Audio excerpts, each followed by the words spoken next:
Bonjour à tous, bonjour à toutes, bienvenue sur la chaîne Madimax JP avec vous. Allez, aujourd'hui on va parler d'un détourage rapide. Un détourage rapide pourquoi? Parce que simplement c'est une image facile à détourer. D'accord? C'est un fond un peu gris, noir comme ça. Mais je vais vous montrer une autre méthode. Bon, bien sûr je pourrais prendre l'outil sélection rapide, ce que vous allez faire, mais vous allez voir qu'il y a d'autres méthodes. Photoshop a pensé à tout. Parce que bon, là c'est vrai que c'est facile, mais ça peut être des fois plus compliqué. Alors je vais vous montrer l'autre méthode. On va d'abord débloquer le calque ici, clic gauche. Voilà, ou sinon, si vous avez une version antérieure, vous cliquez deux fois sur le calque et le calque se débloque. Ensuite, on va ici dans sélection, on va ici dans l'objet qui a été conçu pour la zone de mise au point. Donc cette zone de mise au point a été créée justement pour faire une sélection rapide, un détourage rapide, surtout sur des trucs faciles comme ça, d'accord? Donc là, vous avez quatre outils. Vous avez l'outil bien sûr de zoom, vous avez l'outil de déplacement, vous avez l'outil de, mettre ou supprimer la matière. Et vous avez ici différents outils ici. Vous pouvez mettre sur un cadre, une incrustation sur noir, sur blanc, sur noir et blanc, ou sur du calque, ou sur même afficher le calque. Moi je le mets sur calque, d'accord? Donc je mets sur calque et je laisse comme ça. Je laisse aperçu pour voir ce que ça donne, le résultat. Ici je touche pas, je laisse à 3,50, il le fait automatique. Je le laisse, il le fait très bien, voilà. Ok, on va ici, donc ici c'est mettre la matière, d'accord? Ici c'est supprimer la matière. Et là, moi je vais attaquer les côtés. Donc regardez, j'ai bien un moins. Donc j'ai bien un moins. Donc ça veut dire que je vais retirer de la matière. Donc je vais retirer en fait le gris. Il va déterminer qu'est-ce qui fait qu'est-ce qui différencie ici entre le gris et la demoiselle. Donc il va arriver lui à déterminer où il doit s'arrêter. Alors regardez, je vais vous montrer. Donc je mets le calque, clic gauche, je le déplace un petit peu. Je mets ici, je clique bouton gauche, je lâche pas clic, je clique bouton gauche, je lâche pas et je descends. Je descends tout simplement, je descends. Tout bêtement comme ça, en suivant un petit peu le dessin. Voilà, mais sans prendre plus de risques que ça. Et je lâche le clic. Et qu'est-ce qu'il fait? Il me sélectionne, il m'a fait lui, il a réussi à déterminer que le gris était le mauvais qui devait être supprimé. D'accord? Donc il m'a supprimé les niveaux de gris. Alors il y a quelques imperfections, mais c'est pas grave, on sort station en masse de fusion après, il n'y a pas de souci. On va faire pareil de l'autre côté, voilà, on peut commencer d'en haut en bas, je vais vers le haut, hop, voilà, ok, il m'a sélectionné, je vais encore un petit peu enlever ici, parfait, voilà.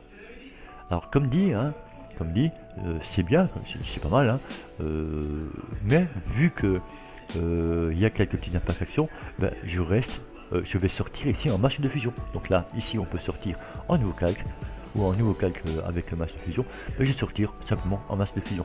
Comme ça je peux faire des retouches, et je fais OK. Voilà, j'ai bien son masque de fusion ici, OK, je vais ici me mettre en noir. Pour cela, d'abord j'appuie sur D pour initialiser ou sur le petit onglet ici pour initialiser. Pour changer de couleur, on appuie ici sur le petit onglet ou on appuie sur X. Habituez-vous à travailler avec les raccourcis clavier. D pour initialiser, X pour changer de couleur. Donc je mets en noir ici. Regardez, si je me mets en noir, donc je supprime la matière. Regardez, voilà, parfait. Donc là, j'ai supprimé ce qui me gênait. Mais il y a un truc qui me gêne en plus. Un truc qui me gêne. Regardez, c'est un peu net. Les bords sont nets. Alors à la main c'est nickel, c'est parfait, ici aux mains c'est parfait. Par contre autour du chapeau je trouve que c'est un peu trop net. J'aurais bien un peu de flou. Donc ce que je vais faire, je vous l'ai montré à ma dernière vidéo, on va mettre un peu de flou. On va appuyer sur Alt, clic droit, et ici regardez la dureté, ici, mon pinceau je l'agrandis un petit peu pour que vous voyez bien. La dureté ici, regardez, je la mets à, allez on va dire, allez, à 25% environ, c'est pas non plus au truc près.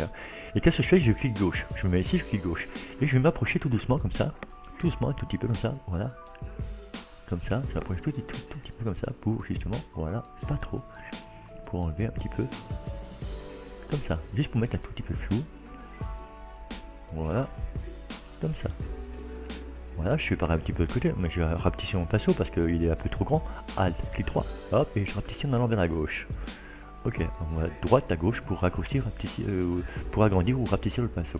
Ok, voilà, et je vais pareil faire ici un tout petit peu là, voilà comme ça, juste pour faire un petit peu joli.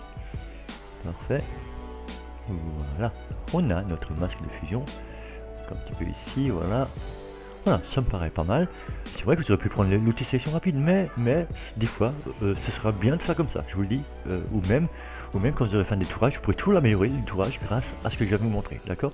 Donc c'est fait, on est content. Ben, on va mettre ça, cette image sur un autre fond. On va voir ce que ça donne. On va chercher ici. Donc fichier, on va pas l'ouvrir, on va l'importer et l'incorporer. Parce que tout simplement, on veut le mettre dans ce travail. On ne va pas le mettre dans un autre travail. Donc on va l'importer et l'incorporer. Et ce qu'il y a de bien quand on importe et incorpore une image, elle se met en objet dynamique. Donc je prends cette image, je fais importer. Ok, cette image, donc elle est un petit peu trop petite, hein, regardez, elle ne recouvre pas tout l'écran. Donc on va la prendre ici, clic gauche, et on va la tirer sur les bords ici. Même si vous dépassez un petit peu, c'est pas grave, il n'y a pas de souci. Voilà, pareil de l'autre côté, on va la tirer. Ok, elle prend bien toute la taille de l'image. On valide. Ok, et vous voyez, elle est bien en objet dynamique. Tout ce qu'on importe et incorpore sera donc en objet dynamique. Il faut le savoir. Ok, donc cette image est au-dessus de la demoiselle. Et bon, on voudrait voir la demoiselle, donc on va mettre cette image en dessous.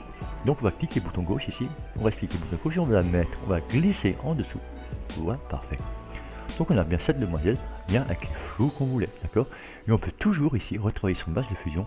Si on est un peu déçu, on appuie sur X, bien sûr pour changer de couleur, on se met en blanc, ici on remet la matière. Alors un petit peu, ça va vraiment faire un tout petit peu, parce que pourquoi? Parce que j'ai mis du flou. D'accord. Voilà, donc voilà, j'ai remis un peu de matière ici parce qu'il y avait ici une petite partie qui était partie. Ok, donc voilà, c'est parfait, regardez, nickel. Alors vu qu'on est un calque dynamique ici, on pourrait dire tiens, on fait un petit trucage derrière.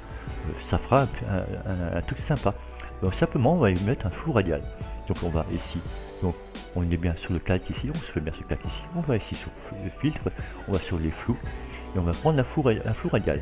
Ce flou radial, attention, mettez-le très peu, hein. Attention, quand je vous dis très peu, c'est 4 ou 5, pas plus. Moi je l'ai mis à 4. Donc je le mets à 4 et je fais OK. Voilà, ça donne cet effet là. Regardez, ça donne un effet assez sympathique. Ouais. Voilà. Donc c'était JP Archimède Max. Si ça vous a plu, vous likez. Et puis si vous aimez ma chaîne, regardez mes vidéos. Moi je trouve que j'ai des bonnes vidéos qui vous apprennent beaucoup. Regardez-les. Et si vous aimez, vous vous abonnez. Merci aux nouveaux abonnés. Merci pour ceux qui partagent. Franchement, super sympa. Franchement, génial. Allez, à bientôt. Merci de m'avoir suivi. À bientôt. Ciao, ciao.